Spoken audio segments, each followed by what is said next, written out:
Un icône de la pop culture, une musique phare des années 80, SOS Fantôme est un véritable phénomène, mais d'où nous vient ce logo qui nous a tous fait réagir au moins une fois dans notre vie?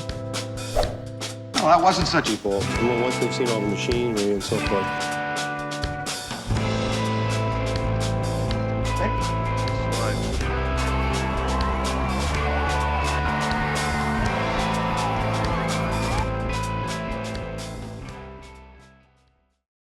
En 1984 sort le tout premier volet, Ghostbusters, un film qui, vu son succès, aura le droit à une suite en 1989, vous l'aurez compris, SOS Fantôme 2. Directement, un emblème se démarque, et je ne vous parle pas du bouffe-tout, ni du Bibadem Chamallow, mais bien du logo No Ghost, qui, simplement à sa vue, nous fait revenir des souvenirs d'enfance. Cette figure parfaitement équilibrée, pour toucher tout le monde, arborant ce design amusant, barré par cette interdiction rouge qui crée instantanément pour le film un design ludique et parfaitement mémorable. Petite anecdote, le fantôme s'appelle Mowgli. Voilà, vous en faites complètement ce que vous voulez. C'est lors des tout premiers scripts ayant l'idée de Ghostbusters que son créateur Dan Aykroyd, jouant Ray Stantz dans le film de 1984, a eu cette idée d'un fantôme dans un signe d'interdiction. Cette idée a vu le jour grâce à Michael C. Gross, un producteur associé et graphiste du film, et avec l'aide de Brent Bowt, qui est un artiste et un VFX artiste américain. Ce logo, au départ ayant d'ailleurs deux versions, une américaine et une européenne. En Europe, nous avons ce signe d'interdiction qui va tout simplement vers la droite. En Amérique, c'est tout simplement l'inverse. Mais il faut savoir que ce logo a failli ne jamais voir le jour. Et oui, bien que le design final évite toute ressemblance avec le fantôme Casper,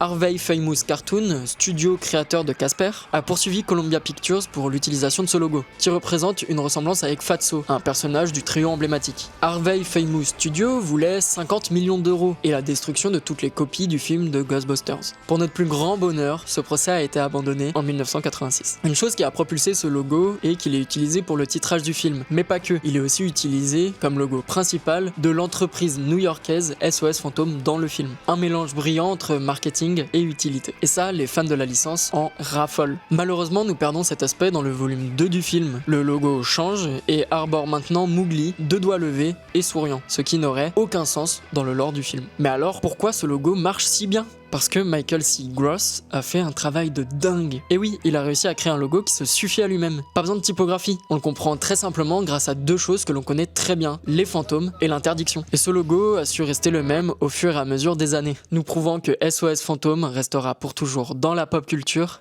et dans nos mémoires d'enfants.